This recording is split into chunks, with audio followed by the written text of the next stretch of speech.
वह कंगाल और दरिद्र पर तरस खाएगा और दरिद्रों के प्राणों को बचाएगा। भजन संहिता 72 का 13। जब हम शरीर में बीमार होते हैं तो हमारी आत्मा भी बीमार पड़ने लगती है। कष्ट और प्रलोभन हमारी परीक्षा लेते हैं। उदासी, तनाव और खिंचाव हमें नियंत्रण करने लगते हैं। जब अस्थिर रहता है पिता, उत्पीड़न, दुख हमें काफ़ी सताते हैं। इन सब बातों को हमारे उद्धारकर्ता प्रभु यीशु के सामने रख देते हैं।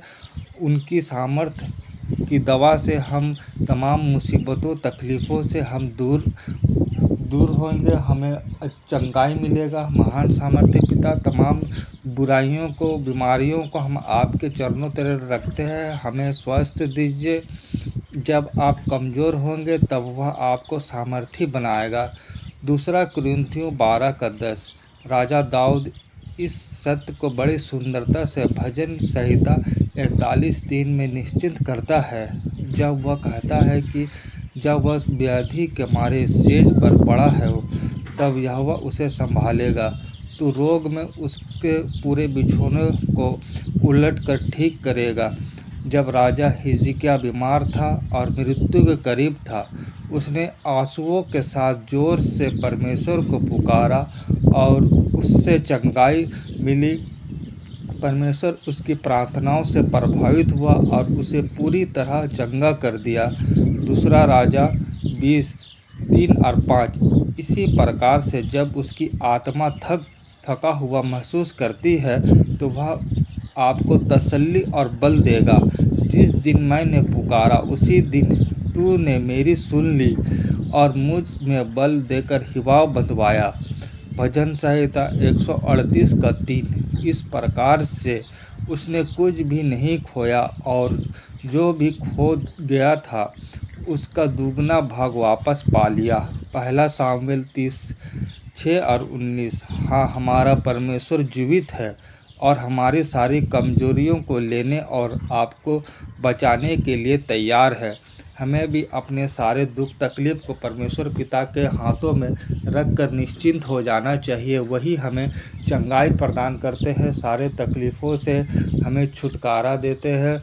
वही हमारे जीवन में एक सीधा मार्ग निकालते हैं, जिसके कारण हमारा जीवन एक सुखमय होता है। हमें भी महान सामर्थी पिता के हर काम में, हर चीज़ में उनके आगे आना चाहिए, जिसके कारण हमारा जीवन अच्छा गुजरे। हमें भी महान सामर्थी पिता के हर 10 आज्ञा को मानना चाहिए। हमें भी लोगों के पास नम्रता से हमें आना चाहिए। हम कुछ भी काम करते हैं उन सारे काम के लिए परमेश्वर पिता से अगुवाई मानना चाहिए, जिससे कि वो हमारे लिए एक सीधा मार्ग निकाले, जिसके कारण हम किसी भी काम में सफलता प्राप्त करें। हमें तमाम दुष्ट की शक्ति, बुराई से हमें बचा के रखिए और होने दीजिए। महान सामर्थी पिता हमें तमाम चिंताओं, तकलीफ़ों, परेशानियों से हमें बचा के रखिए।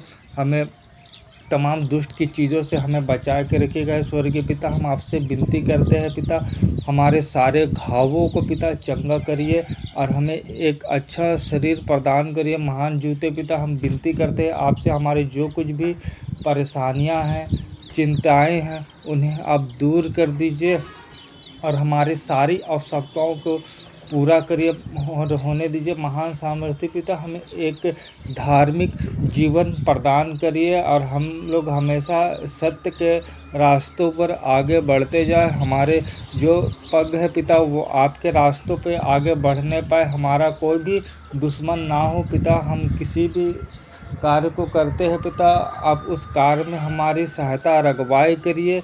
हमारा लिए एक रास्ते में पिता, हमारे मार्ग में पिता हमारी अगुवाई करिए, ताकि हम लोग उस मार्ग को पिता ठीक रीति से चल पाए। जूते पिता, हम विनती करते हैं पिता, आप हम दाहिने हाथ से संभाले रखिए, ताकि पिता हम लोग अपने गंतव्य स्थान को ठीक रीति से पहुंच पाए पिता। महान सामर्थ्य पिता, हम लोग जिस किसी भी चिंताएं, परेशानियों में पड़े हैं, उन सारे चिंताओं, परेशानियों को पिता आपके चरणों में रखते हैं पिता। हमें तमाम तकलीफ़ों से पिता हमें बचा के रखिएगा और हमें आशीष दीजिए। एक बार एक परिवार का मुखिया अस्पताल में अपनी ज़िंदगी की जंग लड़ रहा था, पर डॉक्टरों ने अस्पताल से उसकी छुट्टी कर दी और उसका इलाज करने में अपनी सामर्थ्य जताते हुए उसे घर भेज दिया। आपको पता है उसके परिवार के सदस्यों ने क्या किया? वे भी उसे अस्पताल से घर ले आए और उसे उसके बिस्तर पर डाल दिया। सब उसके बिस्तर के चारों ओर घुटने टेक कर परमेश्वर से प्रार्थना करने लगे। उन्होंने बाइबल में से वचन बोले जिससे परमेश्वर की चंगाई, आशीष और उद्धार के वायदे हैं। उन्होंने उन वायदों को अपना होने का दावा किया और धन्यवाद के साथ परमेश्वर की स्तुति की। शीघ्र ही उनके बीच में इस्राएल की स्तुति के सिंहासन परमेश्वर की उपस्थिति थी। भजन संहिता 22:3। परिवार का मुखिया जो अपने बिस्तर में थका और कमज़ोर पड़ा हुआ था, अपना मुंह धीरे धीरे खोलकर धीमी आवाज़ में परमेश्वर की स्तुति करने लगा। वह जी उठा और बिस्तर पर बैठ गया और ऊंची आवाज़ में परमेश्वर की स्तुति करने लगा। हाँ मेरे पवित्र मित्रों, परमेश्वर की उपस्थिति ने उसे पूरी तरह बल और चंगाई दी। हो सकता है कि आप भी विभिन्न कारणों और परिस्थितियों की वजह से शरीर और आत्मा दोनों से कमज़ोर और थके हुए हो, पर हमारा परमेश्वर जो सामर्थी है आपको सामर्थ्य देगा और आपकी ज़रूरत के अनुसार राहत भी। 2 कुरिन्थियों 13:3। मेरे स्वर्गीय पिता, आप हमारी सुधि लीजिए, आप हमारे आशीष दीजिए ताकि पिता